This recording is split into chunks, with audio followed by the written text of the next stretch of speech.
Om Swastiastu, Assalamualaikum warahmatullahi wabarakatuh, salam sejahtera bagi kita semua, Shalom, Namo Buddhaya.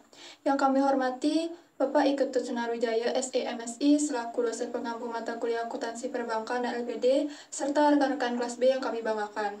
Pada kesempatan kali ini, kami dari kelompok 6 akan memaparkan materi mengenai akuntansi pendapatan dan beban bank. Baik, sebelum memulai presentasi, izinkan saya memperkenalkan anggota kelompok 6 terlebih dahulu. Yang pertama yaitu saya sendiri.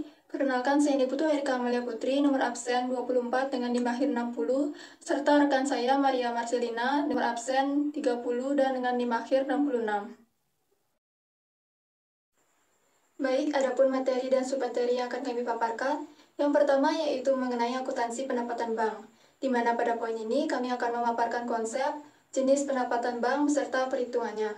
Yang kedua yaitu akuntansi beban bank, di mana pada poin ini kami akan memaparkan mengenai konsep, jenis beban atau biaya bank beserta perhitungannya. Yang pertama, saya akan memaparkan akuntansi pendapatan bank pada poin konsep pendapatan bank. PSAK nomor 23 tentang pendapatan menyatakan bahwa pendapatan adalah arus masuk bruto dari manfaat ekonomi yang timbul dari aktivitas normal kita selama periode jika arus masuk tersebut mengakibatkan kenaikan ekuitas yang tidak berasal dari kontribusi penanam modal. Pendapatan bank biasanya dicatat berdasarkan metode akrual, yang berarti pendapatan tersebut diakui pada saat transaksi atau layanan dilakukan, bukan pada saat uang diterima. Hal ini memungkinkan bank untuk merekam pendapatannya secara akurat sesuai dengan prinsip akuntansi yang berlaku.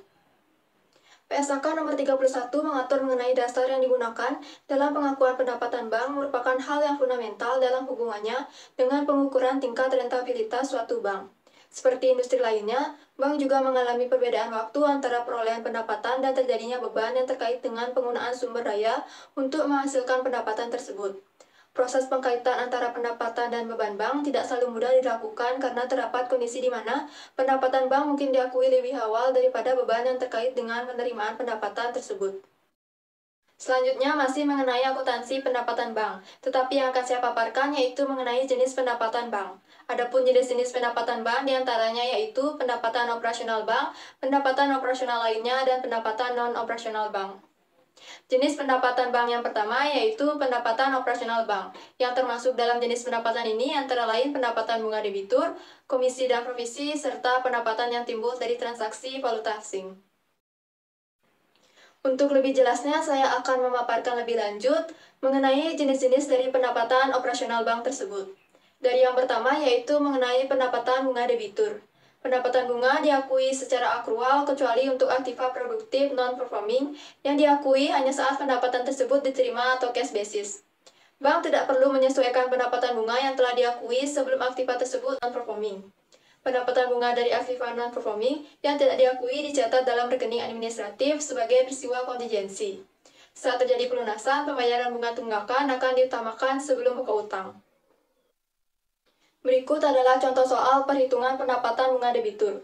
Contoh soalnya yaitu, apabila pendapatan bunga debitur performing selama bulan Juli dihitung sebesar 200 juta, sedangkan debitur non-performing sebesar 46 juta, maka akan dibukukan dengan ayat jurnal sebagai berikut. Pada akrual basis, akun pendapatan debitur bunga didebit 200 juta dan akun pendapatan bunga debitur dikredit 200 juta. Kemudian pada saat menerima hasil bunga akan dibukukan dengan ayat jurnal sebagai berikut. Akun kas didebit 200 juta dan akun bunga debitur diterima dikredit 200 juta. Sementara pada cash basis, akun rekening administrasi debitur tunggakan bunga didebit 46 juta. Kemudian saat menerima hasil bunga akan dibukukan dengan ayat jurnal sebagai berikut. Akun kas didebit 46 juta dan akun pendapatan bunga debitur dikredit 46 juta. Selanjutnya, selain pendapatan bunga debitur, komisi dan provisi juga termasuk pendapatan operasional bank, di mana provisi kredit adalah sumber pendapatan bank yang diakui saat kredit disetujui dan biasanya langsung dibayarkan oleh nasabah. Sementara itu, komisi merupakan pendapatan yang diperhitungkan dari nasabah yang menggunakan jasa bank dan biasanya diakui saat bank menjual jasa kepada nasabahnya. Berikut adalah contoh soal perhitungan komisi dan provisi.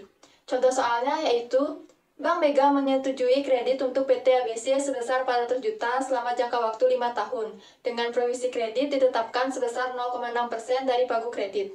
Untuk menghitung jumlah provisi kredit dapat menggunakan rumus berikut. Jumlah provisi kredit sama dengan persentase provisi dikali dengan pagu kredit.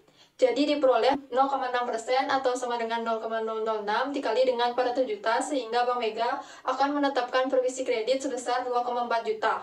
Ayat jurnalnya yaitu akun kas di debit 2,4 juta dan akun provisi kredit diterima di muka 2,4 juta di kredit.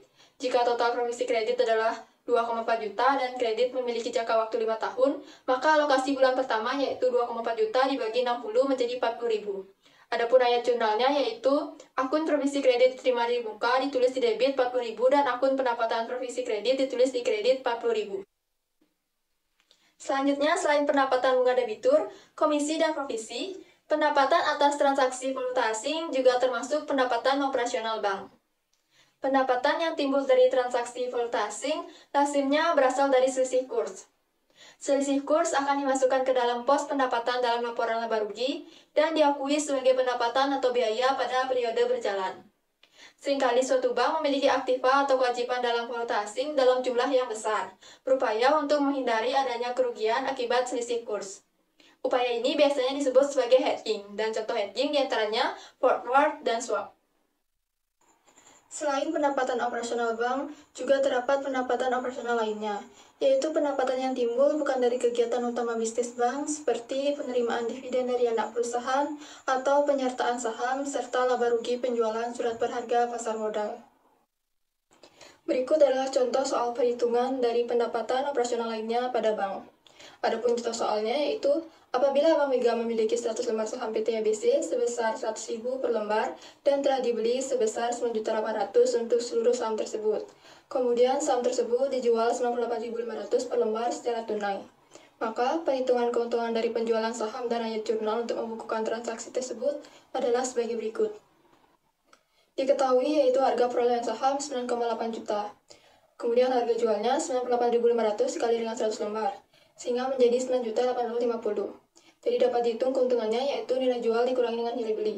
Sehingga diperoleh 9.850 dikurangi dengan 9.800 menjadi 50.000. Keuntungan sebesar 50.000 tersebut harus disajikan dalam pendapatan operasional lainnya dalam tubuh laba rugi bank. Adapun ayat jurnalnya yaitu akun kas di debit 9.850, kemudian akun surat berharga di kredit 9.800, dan akun laba penjualan surat berharga di kredit 50.000. Kemudian, selain pendapatan operasional dan pendapatan operasional lainnya, bank juga memiliki pendapatan non-operasional, yaitu pendapatan yang berasal dari aktivitas luar bank seperti pendapatan dari penjualan aktiva tetap maupun penyewaan fasilitas gedung yang dimiliki bank. Berikut adalah contoh soal perhitungan pendapatan non-operasional bank. Contoh soalnya yaitu Bank Mega memiliki sebuah mobil dengan harga perolehan sebesar 350 juta dan telah disudutkan sebesar 300 juta, kemudian dijual tunai seharga 150 juta. Untuk menghitung keuntungan dari penjualan mobil, harus memperhitungkan nilai buku mobil dan harga penjualan yang diperoleh. Nilai buku dihitung dengan harga perolehan dikurang akumulasi penyusutan. Jadi nilai buku diperoleh 350 juta dikurangi 300 juta sehingga menjadi 50 juta. Kemudian keuntungan dapat diperoleh dengan cara harga penjualan dikurangi nilai buku. Jadi keuntungannya yaitu 150 juta dikurangi 50 juta, sehingga menjadi 100 juta. Perhitungan keuntungan ini akan dibukukan dengan ayat jurnal sebagai berikut, di mana akun kas di debit 150 juta, kemudian akun akumulasi penyusutan kendaraan di debit 300 juta, kemudian akun kendaraan di kredit 350 juta, dan akun laba penjualan di kredit 100 juta. Di sini saya akan melanjutkan pemaparan materi poin kedua, yaitu mengenai akuntansi beban bank. Yang pertama yaitu konsep beban atau biaya bank. Secara umum, beban atau biaya merupakan pengorbanan yang dilakukan untuk memperoleh pendapatan. Biaya ini mencakup pengeluaran yang diperlukan untuk menciptakan atau memperoleh pendapatan dalam suatu periode tertentu, baik secara langsung maupun tidak langsung. Dalam konteks perbankan, biaya diakui berdasarkan metode akurat basis, yaitu diakui dan dibebankan pada perhitungan laba rugi pada saat jatuh tempo tanpa menunggu pembayaran. Pembayaran biaya di muka dialokasikan ke rekening biaya secara profesional. Biaya yang dikeluarkan tidak memberikan manfaat ekonomis untuk kegiatan di periode berikutnya. Baik, selanjutnya saya akan memaparkan mengenai jenis beban atau biaya pada bank. Biaya yang terdapat dalam laporan laba rugi bank terdiri dari biaya operasional dan juga biaya non-operasional. Yang termasuk biaya operasional bank antara lain, yang pertama, biaya bunga, di mana biaya ini merupakan kompensasi yang diberikan oleh bank kepada pemegang deposito atau pemberi pinjaman atas penggunaan dana mereka. Yang kedua, biaya valuta asing, yaitu pengeluaran atau kerugian yang timbul akibat fluktuasi nilai tukar mata uang asing terhadap mata uang domestik. Yang ketiga, biaya overhead, yang dalam konteks bank adalah pengeluaran yang terkait dengan operasional dan administrasi bank secara umum, tetapi tidak secara langsung terkait dengan produksi atau penjualan produk atau layanan spesifik. Yang keempat, yaitu biaya terkait dengan tenaga kerja atau karyawan suatu perusahaan. Yang kelima, biaya kegiatan kantor yang dalam konteks bank mencangkup sejumlah aspek yang penting untuk menjaga operasional bank tetap berjalan lancar. Yang keenam, biaya penyusutan yang terkait dengan mengurangi nilai aset tetap bank secara berkala untuk mencerminkan penyusutan nilai tersebut selama masa pakainya. Baik, itulah beberapa biaya yang termasuk dalam biaya operasional bank. Selain biaya-biaya yang dikeluarkan sehubung dengan kegiatan utama bank tersebut, juga ada biaya-biaya yang terjadi atau yang dikeluarkan tidak berkaitan dengan kegiatan utama bank atau disebut biaya non-operasional. Kemudian terdapat contoh soal perhitungan biaya operasional dan non-operasional bank. Untuk lebih jelasnya, rekan-rekan dan Bapak dosen dapat dilihat dan dibaca pada slide.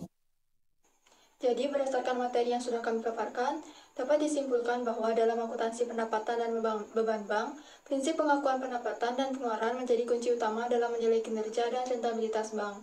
Pendapatan bank berasal dari berbagai sumber seperti bunga debitur, komisi, dan transaksi valuta asing yang diakui sesuai dengan PSAK nomor 31 dan metode akrual. Pengakuan beban bank melibatkan biaya operasional seperti bunga dan komisi, serta biaya non-operasional seperti biaya pegawai dan biaya kegiatan kantor yang berpengaruh terhadap laporan laba rugi. Baik, sekian pemaparan materi dari kelompok kami tutup dengan Prama Santi.